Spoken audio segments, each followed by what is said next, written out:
हाय। जीवन क्या है? जीवन उतार चढ़ाव का एक नाम है और सभी लोग जानते हैं।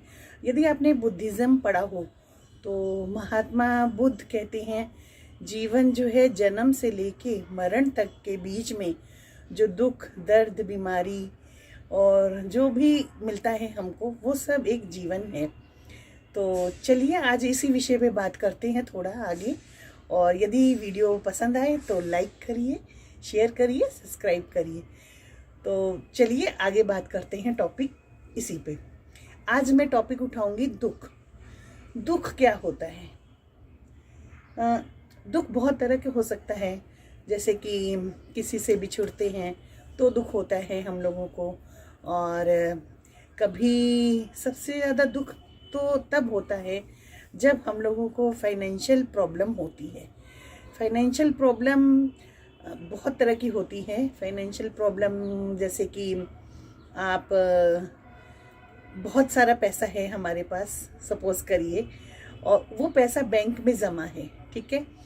तो बैंक में जमा है और उसमें हम और जमा करते हैं, अपनी बचत करते हैं। तो वो जब तक वो फ्लो चलता है तो ठीक है। और यदि आपका बचत वाला पार्ट जाना बंद हो जाए उस बैंक में या जहाँ भी आप जो भी अमाउंट जमा करते हैं उसमें से निकलना शुरू हो जाए तो वो एक बहुत दुख वाली बात हो जाती है। शुरू में तो थोड़े दिन टेंशन लेते हैं हम लोग कि चलो कुछ ठीक हो जाएगा, कुछ ठीक हो जाएगा।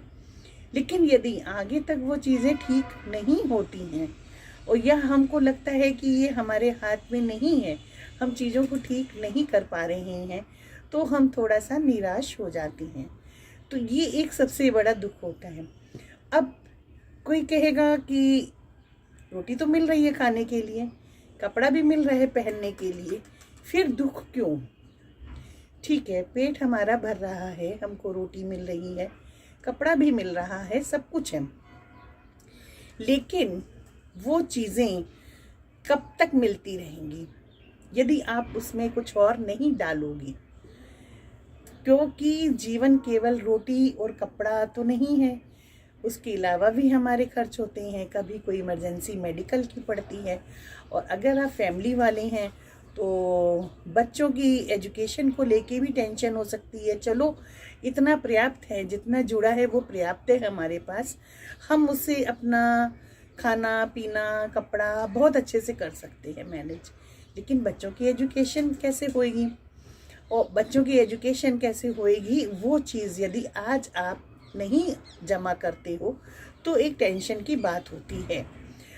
और ये तो हुआ एक दुख का कारण। मैं एक टॉपिक लेके चलती हूँ आज, एक दुख का कारण फाइनेंशियल प्रॉब्लम, जो अगर हमको लगता है हमारे सिचुएशन हमारी हाथ में नहीं है। तो अब दुख क्या केवल अपना होता है कि हम साझा कर सकते हैं उस दुख को? बिल्कुल कर सकते हैं साझा। साझा हम लोग कर सकते हैं, बहुत से तरीके हैं। आप उनकी हेल्प कर सकते हो फाइनेंशियल, या आप उनको कोई ऐसा काम दे सकते हो ताकि उनका एक रोज़गार का ज़रिया शुरू हो जाए, ठीक है। लेकिन अब उसमें भी दो कैटेगरी है। बहुत से लोग आपसे हेल्प नहीं लेना चाहते, वो नहीं चाहते हम किसी भी तरह की हेल्प लें, और हम जीवन में खुद ही जूझते हुए चीज़ों को ठीक करना चाहते हैं। बहुत अच्छा होता है जो लोग खुद सीख के आगे बढ़ते हैं, खुद को अपने मजबूत बनाते हैं। मुझे ऐसे लोग बहुत पसंद है, मैं खुद भी उसी नेचर की हूँ, और यही सीख मैंने बच्चों को भी दी है कि अपने आप से सीखो, लड़ो, आगे बढ़ो। तो अब उसमें से क्या है कि अगर कुछ लोग ऐसे हैं कि जो इस समय जूझ रहे हैं, मेरे मिलने वाले हैं, बहुत नियर डियर हैं, जो ऐसे ही किसी दौर से गुजर रहे हैं, तो उनको ब्लेसिंग्स की सबसे ज़्यादा ज़रूरत होती है ऐसे लोगों को। तो ब्लेसिंग क्या हम उनको आशीर्वाद दे दें तो हो जाता है? नहीं, ब्लेसिंग कौन देगा हमको? ऊपर वाला। तो ऊपर वाले की ब्लेसिंग जो है वो उन तक कैसे पहुँचे, तो उसके लिए हमको क्या करना चाहिए? मैं थोपती नहीं हूँ अपनी बात, मेरा एक सजेशन है या मेरी अपनी ये एक राय है, और जो कि मैंने एक शुरुआत कर भी दी है। मैं चाहती हूँ कि जैसे कि मैं डेली पूजा करती हूँ, बहुत ज़्यादा नहीं करती हूँ, घंटों नहीं करती हूँ, और भगवान को आप उठते ही सुबह याद कर लीजिए, बेड पे बैठे बैठे भी सच्चे मन से याद करिए, सोते समय याद करिए, तो वो ही बहुत होता है।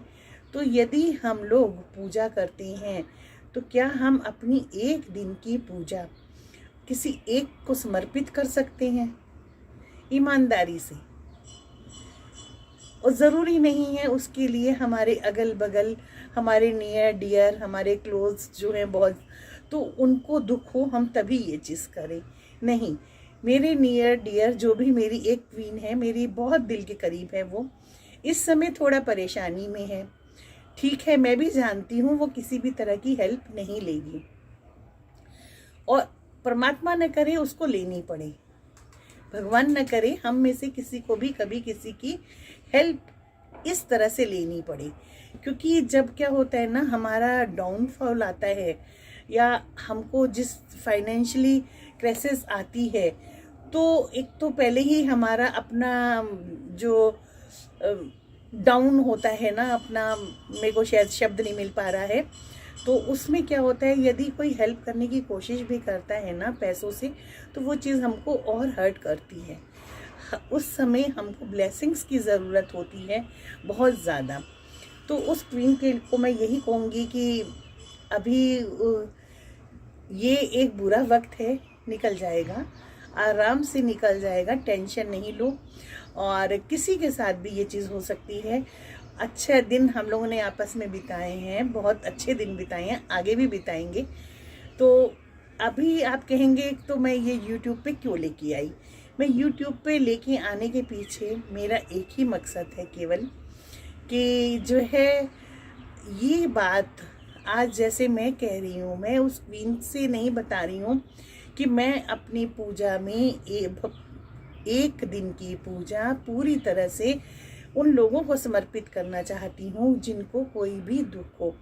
तो मैं उसके लिए क्या कर रही हूँ, एक प्रेयर करती हूँ कि हे भगवान, आज के दिन किसी को भी पूरी दुनिया में किसी भी इंसान को सबसे ज़्यादा ज़रूरत है आज आपकी ब्लेसिंग्स की। तो मेरी आज पूजा का यदि आप कुछ भी मुझे ब्लेस करना चाहते हैं, तो आज का ये मेरी ब्लेसिंग, जो मेरी पूजा का, जो भी मेरी पूजा का फल है, वो उस इंसान को मिले जिसको आज ज़्यादा ज़रूरत है। तो क्या क्वींस हम लोग ऐसा नहीं कर सकते? हम सब लोग रोज़ अपनी पूजा करते हैं, अपने घर परिवार के लिए करते हैं, सब कुछ करते हैं, बहुत अच्छी बात है। तो क्या हफ्ते की एक दिन की पूजा हम किसी एक के लिए समर्पित नहीं कर सकते हैं? किसी ऐसे इंसान के लिए जिसको हम नहीं जानते, जिसको हम मिले नहीं हैं और शायद कभी मिलेंगे भी नहीं, क्योंकि पूरा वर्ल्ड बहुत बड़ा है, हम शायद मिलेंगे भी नहीं कभी उनसे। लेकिन क्या हम ऐसा बोल सकते हैं कि हे भगवान, हमारी आज की पूजा, जो आज के दिन हमने पूजा करी है, उसका फल उस इंसान को मिले जिसको आज सबसे ज़्यादा ज़रूरत है। प्लीज़ मेरा ये वीडियो अगर जो है ना आपको पसंद आए तो इसको शेयर करिए ज़रूर से इस बात को, और कमेंट सेक्शन में ज़रूर लिख के बताइए मेरी इस बात से कौन कौन सहमत है। चलिए यहीं पे ब्रेक करती हूँ मैं। Okay, bye bye, safe, take care.